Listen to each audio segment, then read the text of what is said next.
Bonjour à tous et bienvenue sur Shade Collection et aujourd'hui on se retrouve pour un retour de lecture. C'est le tout premier de la chaîne, je vais donc faire un petit descriptif de ce que je veux faire.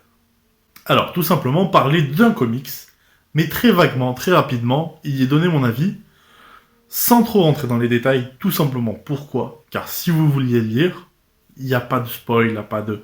Voilà, c'est vraiment dans les grandes lignes un espèce de résumé. Et je vais donc commencer avec Spider-Man Bleu. Pourquoi cette série? Tout simplement déjà parce qu'il y a 10 tomes, et surtout qu'ils sont sortis pour le printemps des comics chez Panini.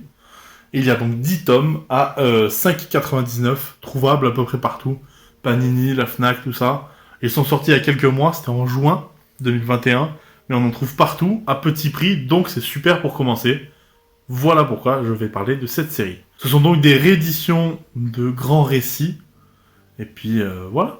C'est parti. Donc il regroupe les 6 tomes de Spider-Man Blue, donc qui s'étend de juillet 2002 à avril 2003. Et nous avons donc les 6 épisodes.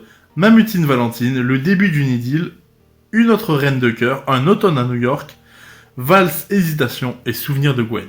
Nous avons donc Jeff Loeb au scénario, Tim Sale au dessin, Steve Buccellato aux couleurs. Donc, pour replacer le contexte, nous sommes en 2002, le premier film Spider-Man de Sam Raimi vient de sortir. Le premier X-Men, pareil. Donc, Marvel est remis au goût du jour, entre guillemets. Donc, Joe Quesada, le rédacteur en chef de chez Marvel à cette époque, se dit qu'il faut remettre en avant Spider-Man, et donc sort Spider-Man Blue. Spider-Man Blue parle de quoi? C'est un comics qui est quand même très mélancolique. Donc nous voyons Peter Parker assez torturé mentalement, tourmenté, car tout le comics parle tout du long de la mort de Gwen. On l'entend, enfin, on le voit enregistrer des messages qu'il laisse à Gwen alors qu'elle est déjà décédée. Et donc on voit tout ce passage torturé, on y voit la rencontre, on y voit aussi Mary Jane Watson, puisqu'à ce moment-là, il est marié avec elle, ça fait donc plusieurs années que Gwen est décédée. Mais il y repense et ça ressasse un petit peu tout ce qui arrive.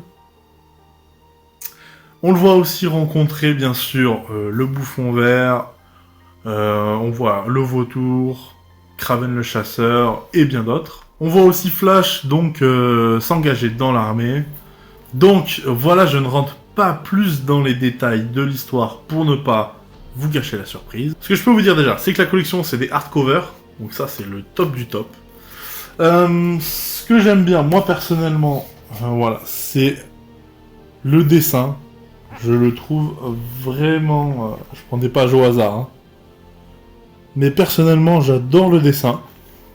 Il est vraiment sublime. Voilà, le storytelling est très très intéressant dans cette histoire. Moi, c'est un comics que j'ai vraiment adoré.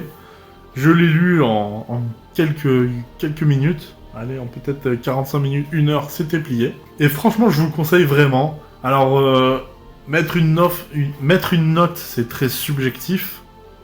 Mais vraiment, j'ai adoré. Je vous le conseille vraiment. Surtout, vous pouvez le trouver pour pas cher du tout.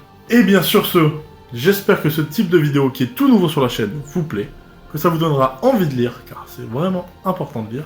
Sur des comics ou autre chose. Sur ce, portez-vous bien. Bisous. Ciao. Et pour ceux qui sont encore là à ce moment-là, pour le tome 2, ça parle de Venom.